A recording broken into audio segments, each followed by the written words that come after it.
Hello friends, అందరికీ నమస్కారం. Friends, ఈ వీడియోలో ఇప్పుడిప్పుడే మన యొక్క దేశవ్యాప్తంగా ఉన్నటువంటి పాన్ కార్డు ఉన్నటువంటి వారందరికీ ఒక ఇంపార్టెంట్ అప్డేట్ అయితే వచ్చిందండి.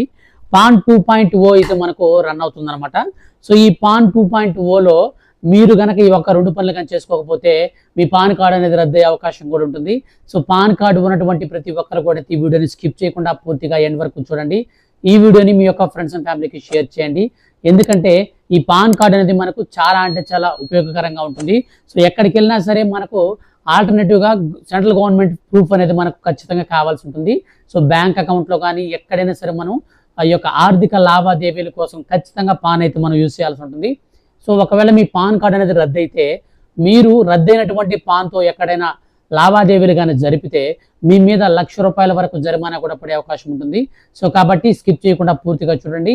ఈ పాన్ కార్డు ఉన్నటువంటి వారందరికీ కూడా వీడియోని షేర్ చేయండి. ఇక లేట్ చేయకుండా టాపిక్ని స్టార్ట్ చేద్దాం. ఫ్రెండ్స్, మన యొక్క దేశవ్యాప్తంగా ఉన్నటువంటి ప్రజలందరినీ కూడా పాన్ 2.0 కింద అయితే మన యొక్క ప్రధానమంత్రి నరేంద్ర మోడీ గారు కొత్త ప్రాజెక్టుకి అయితే శ్రీకారం చుట్టారు. సో దీనికి సంబంధించి మనకు ఒక అప్డేట్ అయితే వచ్చిందనమాట.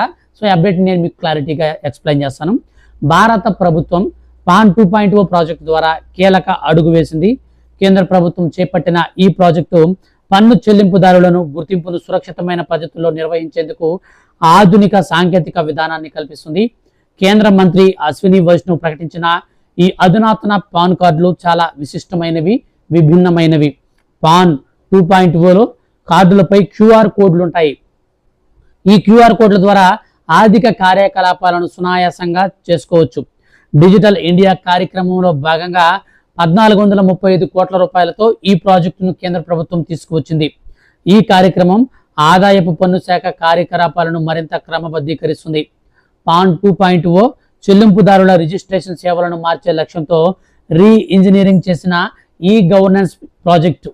పాన్ అంటే పర్మనెంట్ అకౌంట్ నెంబర్, ట్యాన్ అంటే పన్ను మినహాయింపు కలెక్షన్ అకౌంట్ నెంబర్ వ్యవస్థలను ఏకీకృత ప్లాట్ఫామ్లోకి చేర్చడం ద్వారా డేటా భద్రతకు భరోసానివ్వచ్చని, అలాగే వాటి యొక్క పనులను కూడా సులభతరం చేయొచ్చని ఈ యొక్క ప్రాజెక్ట్ని తీసుకువచ్చింది.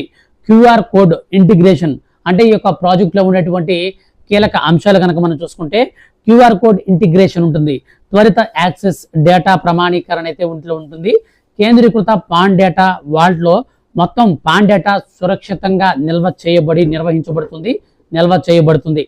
పర్యావరణ అనుకూల విధానం, మాన్యువల్ లోపాలను తగ్గించడానికి, స్థిరమైన అభ్యాసాలకు సపోర్ట్ ఇవ్వడానికి పేపర్లెస్ ప్రాసెస్ అయితే ఇందులో మనకు ఉంటుంది.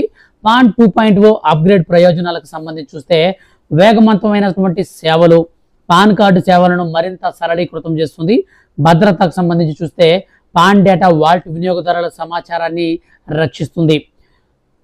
కాస్ట్ ఆప్టిమైజేషన్ కార్యకలాపాలను డిజిటలైజ్ చేయడం ద్వారా అడ్మినిస్ట్రేటివ్ ఖర్చులు కూడా మనకు తగ్గుతాయి. వేగవంతమైన ఫిర్యాదుల పరిష్కారం ఉంటుంది. కేంద్రీకృత వ్యవస్థ సకాలంలో ఈ యొక్క సమస్యలన్నింటినీ కూడా పరిష్కరిస్తుంది. ఇప్పటికే పాన్ కార్డు ఉన్నటువంటి హోల్డర్లందరూ కూడా పాన్ 2.0 అప్గ్రేడ్ కోసం ఆటోమేటిక్గా అర్హులవుతారు. మీకు ఇప్పటికే పాన్ కార్డు ఉంటే మళ్ళీ దరఖాస్తు చేసుకోవాల్సిన అవసరం లేదు. కొత్త పాన్ కార్డు కోసం రిక్వెస్ట్ చేసుకోవచ్చు. కొత్త దరఖాస్తులు చెల్లుబాటు అయ్యే గుర్తింపు, చిరునామా రుజువులను సమర్పించాలి. పన్ను చెల్లింపుదారులందరికీ పాన్ 2.0 ఉచితంగా అందించబడుతుంది.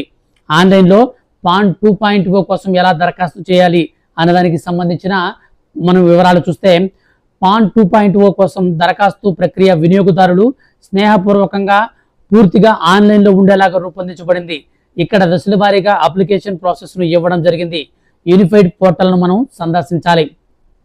ముందుగా ప్రభుత్వ అధికారిక వెబ్సైట్ని అయితే మనం ప్రారంభించాలి. వ్యక్తిగత వివరాలను అందులో నమోదు చేయాలి. అందులో అవసరమైన పత్రాలు అయితే అప్లోడ్ చేయాలి. ముఖ్యంగా గుర్తింపు, చిరునామా, పుట్టిన తేదీకి సంబంధించిన ధృవీకరణ పత్రాలను స్కాన్ చేసి ఆ యొక్క కాపీస్ను మనం అప్లోడ్ చేయాల్సి ఉంటుంది.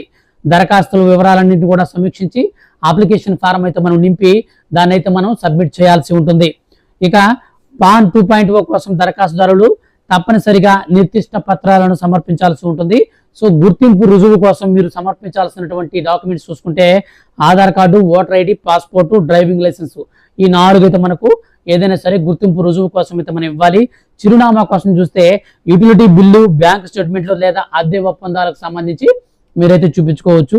సో చిరునామాకు సంబంధించి చూస్తే మనకి ఈ విధంగా ఉంటుంది.